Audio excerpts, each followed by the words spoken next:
Unacademy. Let's crack it.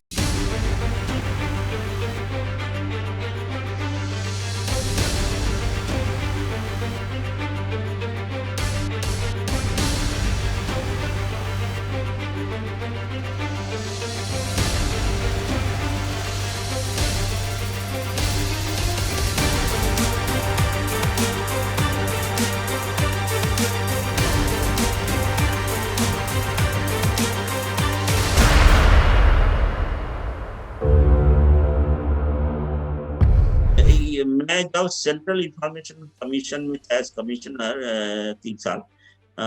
2017, ये भी 2017 की कहानी है, बहुत पुरानी नहीं है, 4 साल पुरानी है। तो एक केस मेरे पास, आपको मालूम है आरटीआई एक्ट के तहत केसेस आते हैं, सेकंड अपील केसेस आती हैं, और जो सीआईसी जो बेंचेस होते हैं ये इसको जजमेंट पास करते हैं, उस हिसाब से उनको जो एजेंसीज होते हैं, जो ऑर्गेनाइजेशन होते हैं, इनको इंफॉर्मेशन देना पड़ता है। इंफॉर्मेशन, इनका काम है इंफॉर्मेशन के लिए ऑर्डर करना। ये जजमेंट भी बेसिकली ये कहता है आरटीआई एक्ट के तहत। तो मेरे पास ये केस आया, एक बहुत ही विधवा औरत, बहुत ही उम्र लायक, यानी कि मेरे अभी भी याद है, 86 बाई 87 ईयर ओल्ड है। ये रेवाड़ी एक डिस्ट्रिक्ट है हरियाणा में, उनके भी रेवाड़ी से भी थोड़ी सी दूर है, गांव में, गांव की वो रहते थे, अभी भी शायद होंगे। तो उनका जो हस्बैंड है हेड कांस्टेबल थी इंडियन रेलवे में, क्योंकि मैं इंडियन रेलवे डील करता था, ये सब डिवाइड हो जाता है कमीशन में, कमिश्नर्स के अंदर जैसे जजेस के होते हैं। तो मेरे पास सारे रेलवे के केस आते थे, आरटीआई केसेस। तो वो कहा उनके तरफ से किसी ने, विधवा औरत की तरफ से, very old lady, literate actually, 36 87, उनके तो पढ़ा लिखा नहीं थे।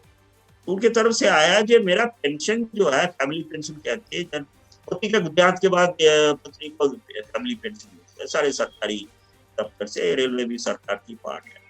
तो मेरा जो है ये जो पेंशन है, ये इसकी कोई इसका एक्चुअली हर एक पे कमीशन में इसकी बढ़ोतरी होती है, तो मेरे बढ़ोतरी हुआ नहीं। तो मेरा तो कुछ वो सेकंड पे कमीशन जो अभी तो 7th पे कमीशन चला, उसकी हिसाब से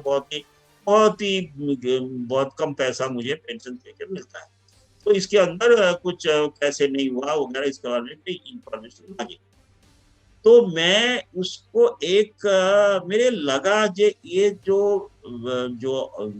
लेडी है, जो एप्लीकेंट है, एक्चुअली उनकी एप्लीकेंट नहीं तो ये था, कम इंप्रेशन ही था उनका, तो पढ़ा लिखा नहीं थे। तो वो जो मैंने सोचा ये कष्ट में होंगे, बिकॉज देखिए जो 7th पे कमीशन में वो भी हेड कांस्टेबल की पत्नी, वो भी कितनी मिलती होंगे, उसका भी अगर 5 कमीशन में बढ़ोतरी नहीं हुआ तो मान लीजिए उनके तो बहुत ही कम उनकी अमाउंट होंगे। तो मैं बोला ये फर्स्ट जो हियरिंग में उनको रेलवे ऑफिसर को पूछा ये क्यों नहीं हुआ। अगर नहीं सर, ये तो इनको तो मैंने ये फलाना फलाना फलाना पेपर सबमिट करना होता है, तो हमने कई सारे इंफॉर्मेशन मतलब लेटर दे चुके हैं, उनकी तरफ से कोई जवाब तो आता नहीं है। तो इंफॉर्मेशन अगर वो नहीं देते, पेपर देते, सरकार आपको मालूम है सारे पेपर वगैरह सबमिट करना पड़ता है, तो आप कैसे करेंगे। तो उनका तो फाइल हमने क्लोज कर दिया है। मैं बोला आपने कौन सी भाषा में इनको रिमाइंडर देते थे। तो सर वो तो हमारी जो स्टैंडर्ड दिखाया भी, वैसे अंग्रेजी में जो स्टैंडर्ड होते हैं सरकारी जो तंत्र की होती है ये। तो मैं बोला ये उसी में मैं याद है मैंने उनको बताया था, अकाउंट ऑफिसर थे, आए थे रेलवे का, ये नॉर्दर्न रेलवे के दिल्ली की जो बड़ौदा हाउस पे होता है। तो वो कहता आपको ये जो माता जी जो है, ये इनको हिंदी नहीं आती इसलिए कम इंप्रेशन दे रहे हैं, तो आप इनको अंग्रेजी में दे रहे हैं, तो इनका कुछ समझ आया। नहीं सर वो तो हमारी स्टैंडर्ड है। मतलब आप लोग की हिंदी, ये तो नॉर्थ इंडिया है, दिल्ली है, तो का क्षेत्र है, का क्षेत्र तो हिंदी एनीवे। तो वो सारे वो नहीं सर हमें हिंदी में देंगे, तो वो देन हिंदी में देना चालू कर दिया। मैं बोला ओके, आपने ऑर्डर किया, मैंने उनको देना पड़ेगा, उनको लेना पड़ेगा। तो वो भी कोई उसकी जवाब नहीं है। तो मैं ये छोड़ा नहीं एक्चुअली, मैं ये भी लगभग 1 साल चला, ये जो कहानी, ये हियरिंग में देते रहे, एवरी मंथ सारे एक महीना में एक हियरिंग होती थी। वो आते थे रेलवे जो ऑफिसर आते थे। मैं बोला ये जो है, तो अब उसके कोई सोल्यूशन तो हुआ नहीं, क्योंकि वो से जवाब आता नहीं था। तो देन मैंने एक तीसरा मुझे याद है, चौथा ना पांचवी जो हियरिंग के बाद मैंने बोला, ये देखिए साहब, आप लोगों का एक सिस्टम होता है, एक वेलफेयर इंस्पेक्टरेट होता है हर एक रेलवे, तो मुझे थोड़ी सी जानकारी थी। तो वेलफेयर इंस्पेक्टर का काम यही होता है, जे जो भी ऐसे लाचार पेंशनर्स होते हैं, बाई इवन अदरवाइज जो होते हैं फैमिली पेंशनर्स होते हैं, इनके संपर्क करें, इनके उधर जाए, अगर गांव है तो गांव में जाए, शहर है तो शहर में जाए, घर घर जाए, सारे जो भी पेपर्स वगैरह उसको कंप्लीट कराए, और उसके हिसाब से उनको जो भी करना है उसको कराए, बिकॉज वो ये अगर बेनिफिशियरी सरकारी दफ्तर में नहीं आ सकता तो सरकारी दफ्तर के पास जाएगा। तो वो बहुत, वो भी दो तीन हियरिंग चले, उनको नहीं बोल सका, फिर मैंने थोड़ी सी स्ट्रिक्चर पास करना शुरू, स्ट्रिक्चर मतलब वो काफी कठोर शब्द जिसको कहते हैं, जजमेंट में स्ट्रिक्चर कहते हैं, दर्ज करना शुरू कर दिया। तो देन वेलफेयर इंस्पेक्टर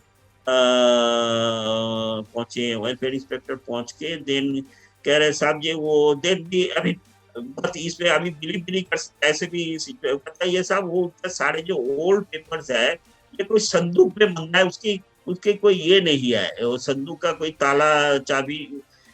तो मैंने नेक्स्ट हियरिंग दिया, वो संदूक तोड़ो, मगर संदूक तो तोड़ नहीं सकते, संदूक तोड़ नहीं सकते, पंचनामा करो, पंचनामा करो, पांच व्यक्ति को सामने रखो, एक तरह उसके एक सरकारी प्रोसीजर होता है, आपके ऊपर कोई ऐसी इल्जाम नहीं आएगा जो किसी ने चोरी कर दिया, संदूक तोड़ के, ये भी पुलिस में गाँव वगैरह में होता है, पुलिस में कंप्लेन हो गया, संदूक तोड़ के सरकारी मुलाजिम कुछ ले गया, तो मतलब आपने पंचनामा पर वो भी बकायदा मैंने सर ऑर्डर करना शुरू कर दिया। Then they one person said कि सर ये जो आपको तो सर आरटीआई में सर ये सर अधिकार तो पहुंचता नहीं है, संदूक तोड़ो और पेपर कंप्लीट कराओ, और ये तो आप कुछ, ये ग्रीवेंस की परिभाषा में आता है, ये तो कुछ ये रेलवे की जी को चेयरमैन के पास जाना चाहिए, फलाना और जी उनके जो ये इनका काम है। मैं कह देखो ये काम मैं एज्यूम कर लिया है, मैंने ले लिया है, आपका कोई इतराज है तो आप दिल्ली हाई कोर्ट में अगेंस्ट में रीट पिटिशन फाइल कर सकते हैं, जैसे अधिकार के उपरांत जा रहा है ये कमीशन, आरटीआई कमीशन, और ये कमिश्नर बाय नेम, ये आई प्लीज मैं आपको रिक्वेस्ट करता हूँ, मेरा बाय नेम लगे दिल्ली हाई कोर्ट में, आप ये फाइल करो, ये स्टेइंग माई प्रोसीजर, मैं जो प्रोसीडिंग्स मैं कर रहा हूँ उसको स्टे करने के लिए आप बिल्कुल सशक्त हो, you are all at liberty to take action against me, and high court can pass a stricture against me because I am going much much beyond my power. तो खैर इन लोग का इतना हिम्मत तो हुआ नहीं, तो अल्टीमेटली ऑलमोस्ट 10th और 11th मंथ ये संदूक भी छोड़ा गया, उसके साथ जो ओरिजिनल पेपर सारे निकले थे, वो उनका हस्बैंड रख के गया था, उसमें सारे निकले, देन ये सारे जो इसका अमेंडमेंट जो था, रिवीजन जो था इनका फैमिली पेंशन की हुआ 7th पे कमीशन हिसाब से, लास्ट जो पे कमीशन 7th ही था, और उसमें उनकी कंसीडरेबली इंक्रीज हो गया, मतलब आप बिलीव नहीं कर सकते, सो दैट अमाउंट तो फलाना था, फलाना से फलाना हो गया pension, family pension, it was a fantastic. तो अब वो मैंने ये बार बार ये जो अकाउंट ऑफिसर आते थे उनको मैं कहता था, मान लीजिए उनका कोई भटिया करके नाम था, स्टिल रिमेम्बर, तो मिस्टर भटिया आपका जो, अब मान लीजिए ये आप तो यंग हो, आपके ग्रैंड मदर ऐसे लाचार बेड रिडन है, उनके जस्ट आधारित है आपका बेटर बहू के ऊपर, तो अब मान लीजिए इतना 5 गुना बढ़ जाएगा, तो कितना उनका जो बहू के सामने खास करके, तो कितना उनका ये बढ़ जाएगा, what you call the self respect, और ऐसे ही हुआ। तो then I am not saying कि सारे बहू और बेटे ऐसे ही होते, they were way overjoyed and they were even the in the village में, इनफैक्ट ऐसे सरकारी मुलाजिम आ रहा है जा रहा है, in fact this lady, the old lady was really fitted as a kind of a very बहुत ही सम्मान हुआ था, विलेज में सम्मान हुआ, विलेज से उनका जो प्रधान वगैरह थे काफी सम्मान दिया, and in fact they had some photographs also, so photographs जो welfare inspector थे, then I thought about doing that also once, but नहीं जा सका because कम्युनिटी में व्यस्त थे। तो मैं ये इंसिडेंट आपके साथ इसलिए शेयर किया, जे कभी कभी ऐसे दुविधा आ जाती है प्रोफेशनल लाइफ में, जो आपने जो रूल्स और प्रोसीजर्स के हिसाब से आप चले तो आप पब्लिक गुड बड़ा है, पब्लिक वेलफेयर बड़ा है कि रूल्स और प्रोसीजर्स बड़ा है। मेरे हिसाब से if you are true to your conscience, if you are true to the, you want to really do public good, public welfare, then rules and regulations कोई बाधा स्वरूप नहीं हो सकता. This is a lesson I learned, and I suppose young boys and girls like you, please join public service and do, because the country is crying for public good, public welfare.